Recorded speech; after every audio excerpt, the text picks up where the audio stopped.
Yes, hello everyone. Welcome to the next video. So in this one, we're going to be looking at quantitative easing, or also known as QE. Now, this is a term, if you lot have been following me in my Telegram for a while, you'll understand that this is a term that I always use because it's been so instrumental in the economy at the moment, recovering from the pandemic, recovering from COVID. A lot of economies around the world have adapted this strategy of quantitative easing, and of course we need to understand what it means, how we do it, and then of course how we go about it, because it's so key to every single economy at the moment. So quantitative easing is a form of unconventional monetary policy in which a central bank purchases longer term assets such as bonds or mortgage-backed securities. So before we get into the rest, the two types, you've got bonds, which of course we know is, as I've been explaining, it's like a type of loan that, the government would pay from somebody and then it matures and eventually they have to pay it back to the investor. Then you've got a different type of security, which is a mortgage-backed security. So it's a security in a similar way, but it's linked to the mortgage market. So what's the goal of quantitative easing? The first one, of course, is to increase money supply. As a result, that stimulates economic activity.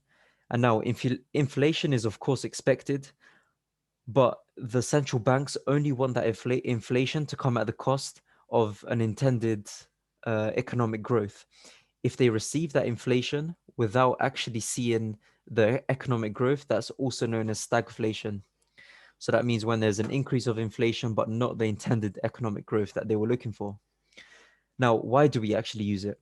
Typically, it's because lowering interest rates is not effective anymore since they are near 0%. So they need another option.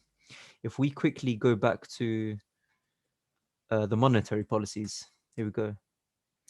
Remember how we said the main way of having a monetary policy is by controlling interest rates.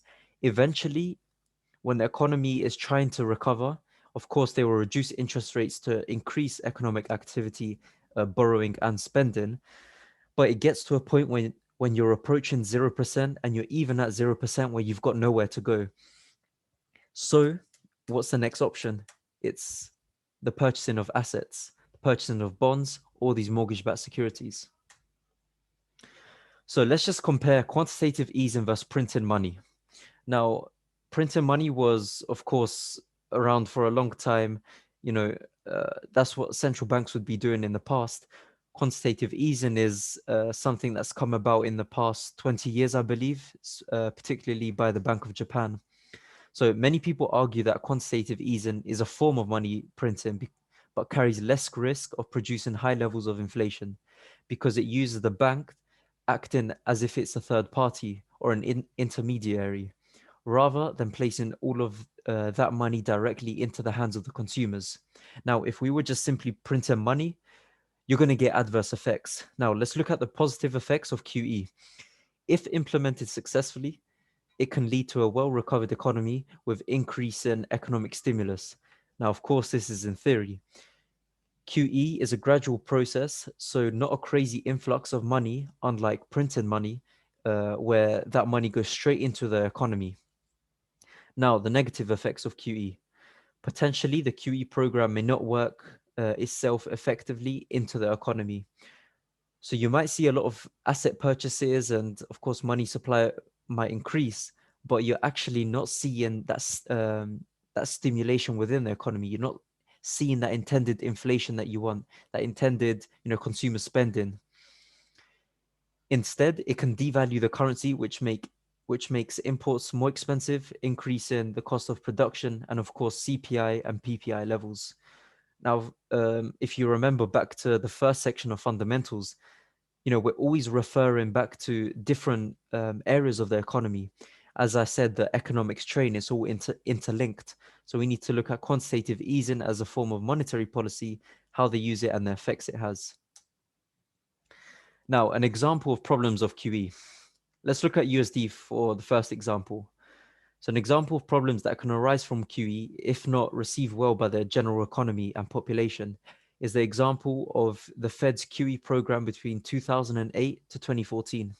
They increased asset purchases of bonds, mortgage-backed securities, and other assets.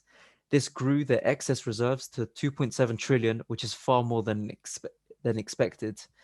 Now, you can still say, of course, the economy has recovered, but at what cost? At what cost has it recovered? We've increased money supply to a crazy amount. Excess reserves increased to 2.7 trillion, which is far more than, the US economy has ever seen. Another example, uh, the Japanese yen.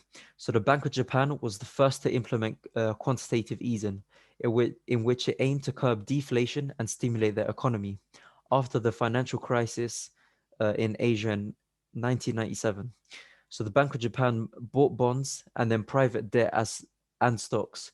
Uh, so as you, we're going to get into a lesson just about bonds and everything, but you can actually purchase private debt and bonds from the stocks. So that's something that we'll look into further on. Eventually, the intended economic stimulation did not go through well into the economy, with GDP falling 20% a year over the 8 years of the program.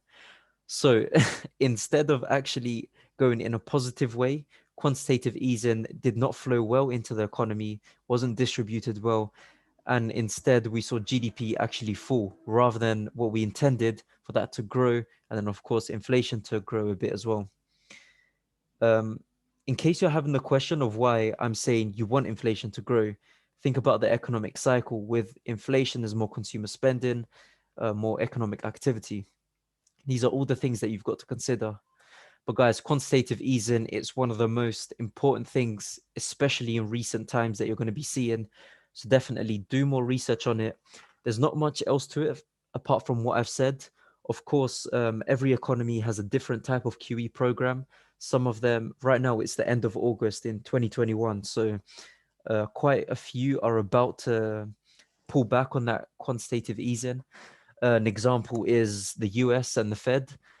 Hopefully we can be seeing that in the next few months, and then of course from that we'll be seeing DXY and USD increasing in value. But yeah, let's just see what happens with the economy. But yeah, guys, this is it for quantitative easing. I hope it helped and gave you a better understanding, because I've always had a lot of questions about this, especially since I talk about it so much in my fundamental breakdowns. But yeah, guys, that's it, and I'll see you in the next video.